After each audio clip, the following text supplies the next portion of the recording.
அஸ்ஸலாமு அலைக்கும். Hi friends. இன்றைக்கி நம்ம கிச்சனில் மீன் குழம்பு வச்சு, மீன் பொரித்து, செனையையும் வறுத்து, தக்காளி சோறு எப்படி செய்யலாங்கிறது தான் பார்க்க போகிறோம். மீன் குழம்பும் தக்காளி சோறும் கண்டிப்பாக வேறு லெவல் காம்பினேஷன் இருக்கும். ஒரு நாள் ட்ரை பண்ணி பாருங்கள். இப்போ வாங்க கிச்சனுக்கு எப்படி செய்யலாங்கிறத பார்க்கலாம். 1.5 கிலோ கெண்டை மீன் வாங்கி அதை நல்லா கழுவுனதுக்கப்புறம் கல்லுப்பு போட்டு 1 மணி நேரம் ஊற வச்சுருந்தோம். 1 மணி நேரத்துக்கு அப்புறம் குழம்புக்கு தனியாக, பொரிக்கிறதுக்கு தனியாக எடுத்து வச்சிடலாம். பொரிக்க எடுத்து வச்சிருந்த மீனில் 1/2 டீஸ்பூன் மஞ்சள் தூள் போட்டுக்கலாம், 1 டீஸ்பூன் வத்தத்தூள், அதுக்கப்புறம் 1/2 டீஸ்பூன் காஷ்மீரி மிளகாய் தூள், 1/2 டீஸ்பூன் மிளகுத்தூள் போட்டு நல்லா விரவி எடுத்துக்கோங்க.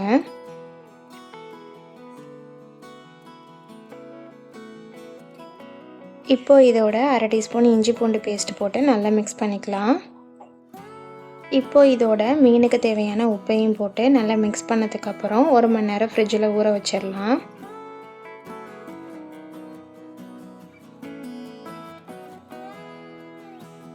இப்போது குழம்பு தாளிச்சிடலான்னு அடுப்பை ஆன் பண்ணி ஒரு அகலமான பாத்திரத்தை வச்சிடலாம். அப்போ தான் மீன் உடையாமல் வெந்து வரும். குழம்புக்கு தேவையான 1 குழிக்கரண்டி அளவு நான் எண்ணெய் ஊற்றிருக்கிறேன்.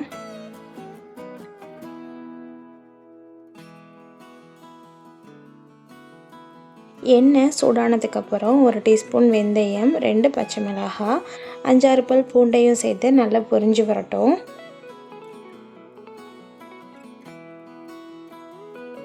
10லேருந்து 15 சின்ன வெங்காயத்தை சின்ன சின்னதாக வெட்டி அதையும் சேர்த்து நல்லா வதக்கி எடுத்துக்கலாம்.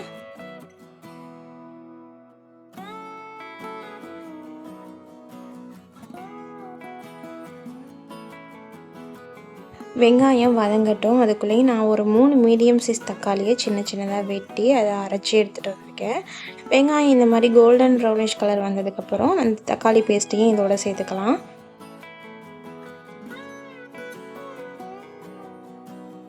நம்ம போட்ட வெங்காயம் தக்காளிலாம் எண்ணெய் பிரிஞ்சு வந்ததுக்கப்புறம் கொஞ்சமாக மல்லி இலையும் அதோட சேர்த்து போட்டு வதக்கிக்கலாம்.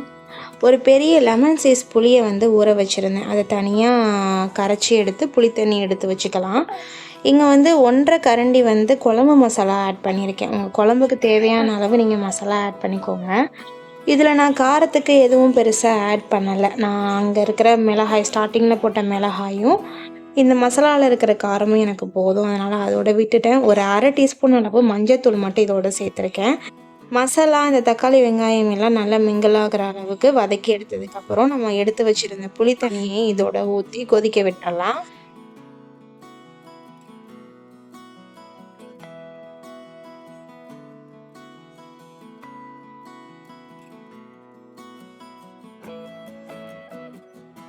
குழம்புக்கு தேவையான உப்பையும் போட்டு கிண்டினதுக்கு அப்புறம் மூடி வச்சு கொதிக்க விட்டுறலாம்.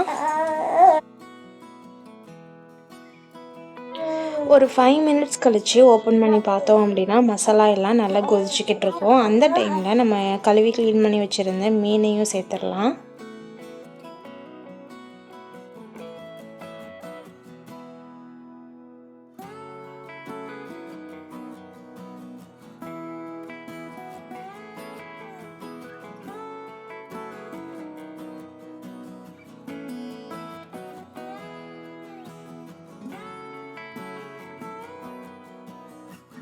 மீனை சேர்த்ததுக்கப்புறம் கரண்டியை விட்டு கிண்டிடக்கூடாது. இந்த மாதிரி சட்டியை குலுக்கி மசாலா எல்லா மீன்லேயும் கோட்டாகிற அளவுக்கு நல்லா குலுக்கி எடுத்துக்கலாம்.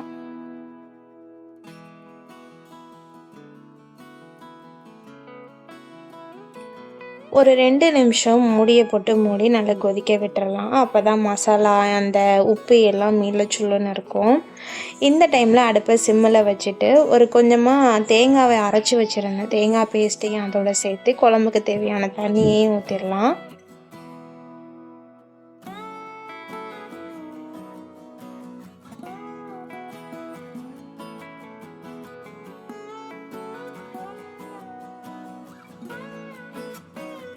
மீனில் கொஞ்சம் செனை ஜாஸ்தியாக இருந்தது. அதில் கொஞ்சம் செனையை குழம்புல போட்டுடலான்னு சொல்லிட்டு குழம்புல போட்டு மூடி வச்சாச்சு. ஒரு 5 மினிட்ஸ் சிம்மில் வச்சு எடுத்தோம் அப்படின்னா நல்ல எண்ணெய் பிரிஞ்சு குழம்பு சூப்பராக ரெடி ஆகிடும்.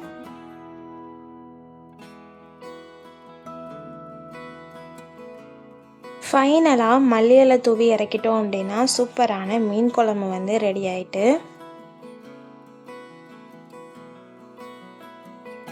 இப்போ தக்காளி சோறு ரெடி பண்ணிடலாம். அதுக்கு ஃபஸ்ட்டு ஒரு மிக்ஸி ஜாரில் 8 பழுத்த தக்காளியை கொஞ்சம் ரஃப்பாக கட் பண்ணியிருக்கேன், அதையும் அதோட சேர்த்துக்கலாம். ஒரு கைப்பிடி அளவு புதினா, அரை கைப்பிடி அளவு மல்லி இலை சேர்த்து கொரகொரப்பாக அரைச்சி எடுத்துக்கலாம். மையா அரைஞ்சிடக்கூடாது.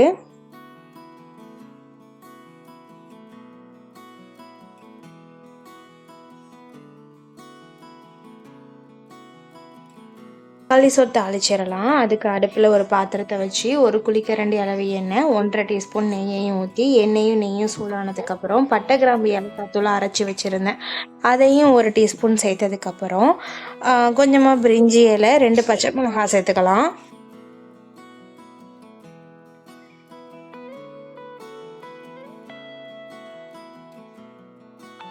இது எல்லாம் பொரிஞ்சதுக்கப்புறம் 4 மீடியம் சைஸ் பெரிய வெங்காயத்தை வந்து கட் பண்ணி வச்சுருந்தோம், அதையும் சேர்த்து வதக்கி எடுத்துக்கலாம்.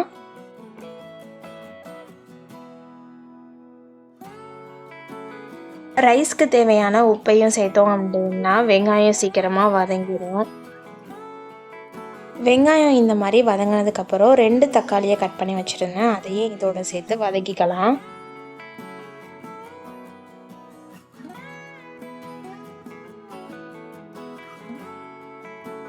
வெங்காயம் தக்காளி வதங்கினதுக்கப்புறம் 1½ டீஸ்பூன் இஞ்சி பூண்டு போட்டு அதையும் சேர்த்து வதக்கி எடுத்துக்கலாம்.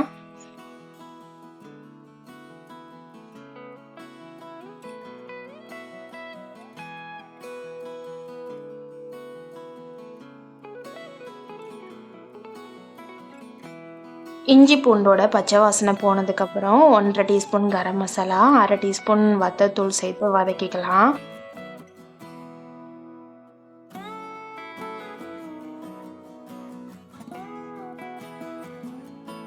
இந்த ஸ்டேஜில் ஒரு குழிக்கரண்டி அளவு தயிரையும் ஊற்றி வதக்கி எடுத்துக்கலாம்.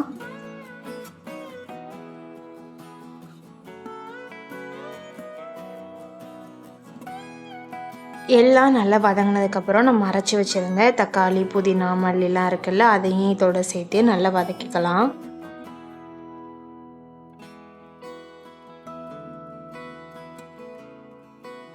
இந்த டம்ளருக்கு 3 டம்ளர் அளவு அரிசி எடுத்துருந்தேன். 1:2 கணக்குங்கிறதுனால 3 டம்ளருக்கு 6 டம்ளர் அளவு தண்ணி ஊற்றியாச்சு.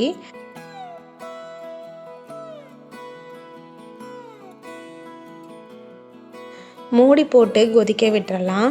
தாளிக்கிறதுக்கு ஸ்டார்ட் பண்ணுறதுக்கு முன்னாடியே 3 டம்ளர் அரிசி எடுத்து ஊற வச்சுருந்தேன். தண்ணி கொதிச்சதுக்கப்புறம் அரிசியில் உள்ள தண்ணியை வடிகட்டிட்டு அதையும் அதோடு சேர்த்துக்கலாம்.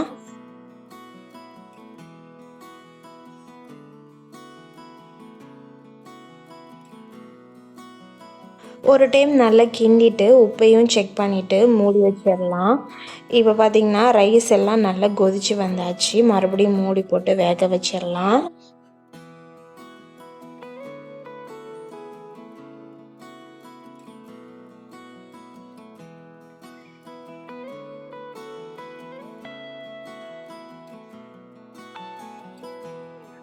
இந்த மாதிரி கொஞ்சமாக தண்ணி இருக்கிற டைமில் ஒரு தடவை கிண்டிட்டு மேலே கொஞ்சமாக மல்லி இலை தூவி ஒரு 15 நிமிஷம் தம் போட்டு எடுத்தோம் அப்படின்னா தக்காளி சோறு சூப்பராக ரெடி ஆயிரும். 15 மினிட்ஸ்க்கு அப்புறம் ஓப்பன் பண்ணி பார்த்தோம் அப்படின்னா ரைஸ் இந்த மாதிரி உதிரியாக அழகாக வெந்து வந்திருக்கும். கொஞ்சம் கூட அடி பிடிக்காமல் வந்திருக்கு. கண்டிப்பாக நீங்களும் ட்ரை பண்ணி பார்த்துட்டு எப்படி இருந்துச்சுன்னு கமெண்ட் செக்ஷனில் கமெண்ட் பண்ணுங்கள்.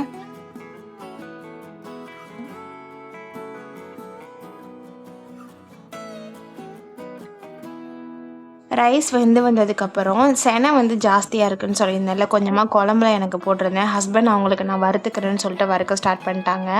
அதுக்கு ஒரு பாத்திரத்தில் எண்ணெய் ஊற்றுனதுக்கப்புறம் கொஞ்சமாக சோம்பு, கடுகு, ஒரு தக்காளி, ஒரு வெங்காயம் போட்டு வதக்கிக்கிட்டாங்க.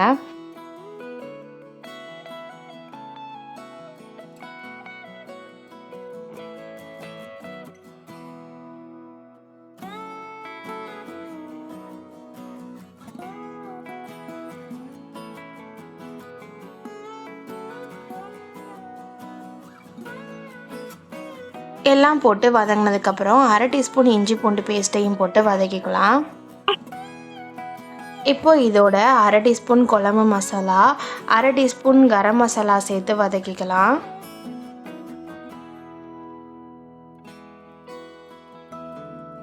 இதோட கழுவி வச்சுருக்கிற செனையையும் சேர்த்து வறுத்து எடுத்துடலாம். செனை வந்து ஸ்டார்டிங்கில் பிடிக்கிற மாதிரி இருக்கும். கைவிடாமல் கிண்டிட்டோம் அப்படின்னா நல்ல பொடி மாஸ் மாதிரி உதிரி உதிரியாக வந்துடும்.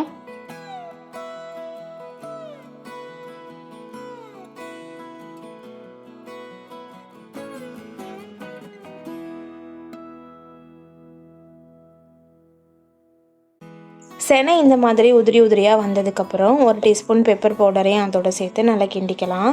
ஃபைனலாக இதோட ஒரே ஒரு முட்டை சேர்த்து வதக்கி எடுத்துக்கலாம். முட்டை வந்து ஆப்ஷனல் தான், உங்களுக்கு விருப்பம் இருந்ததுன்னா நீங்கள் சேர்த்துக்கலாம். முட்டை சேர்க்காமலே இது சூப்பராக தான் இருக்கும்.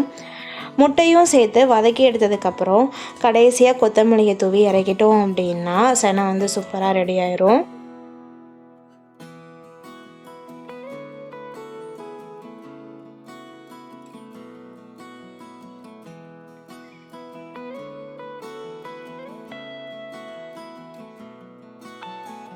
எல்லாம் முடிஞ்சுட்டு இன்னும் மீன் மட்டும் பொரிக்க வேண்டியது இருந்தது. அதுக்கு ஒரு தோசைக்கல்லில் எண்ணெயை ஊற்றி எண்ணெய் சூடானதுக்கப்புறம் நம்ம விரவி வச்சுருந்த மீனையும் சேர்த்து பொரித்து எடுத்துடலாம். அடுப்பு சிம்மிலேயே வச்சு பொரிச்சு எடுங்க, அப்போ தான் உள்ளேயும் நல்லா வெந்து வரும், கரியாமலையும் இருக்கும்.